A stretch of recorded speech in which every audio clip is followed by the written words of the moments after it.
দেখুন বন্ধুরা, এখানে শুকনো লঙ্কার গুঁড়ো, লবণ, হলুদ গুঁড়ো, আর এর মধ্যে আছে সুজি, মৌরি, চিনি আর জিরার গুঁড়ো, আর এখানে আছে হিং।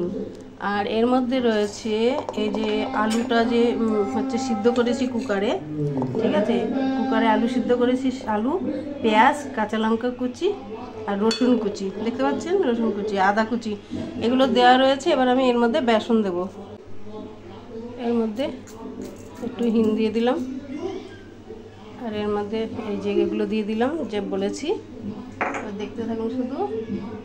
লবণ, কালি মির্চ, যদি কালো নমক দিতে চান কালো নমকও দিতে পারেন, হলদি, ঠিক আছে, লঙ্কার গুঁড়ো।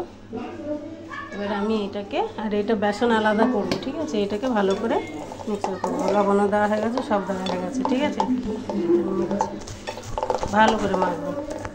দেখুন বন্ধুরা, তেলটাও ভালো গরম হয়ে গেছে, আর আলু যে মেখেছি ওই সমস্ত দিয়ে এরকম সুন্দর করে গোল গোল করে নিয়েছি, আর এদিকে বেসনটা গুলিয়ে নিয়েছি।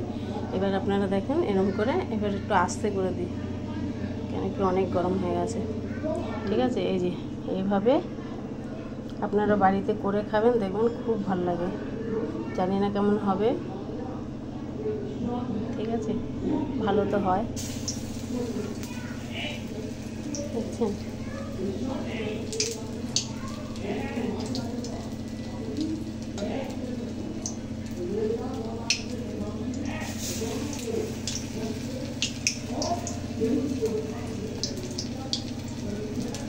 খুব সুন্দর, মানে খেতে টেস্টি লাগে, ভালো দেখতেও ভালো লাগে, পুরো মনে হবে চপ, আলুর চপই তো, চপ মনে হবে কি।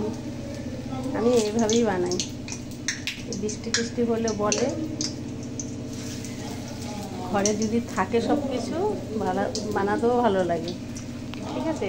তো ক্যামেরাটা একা ধরছি তো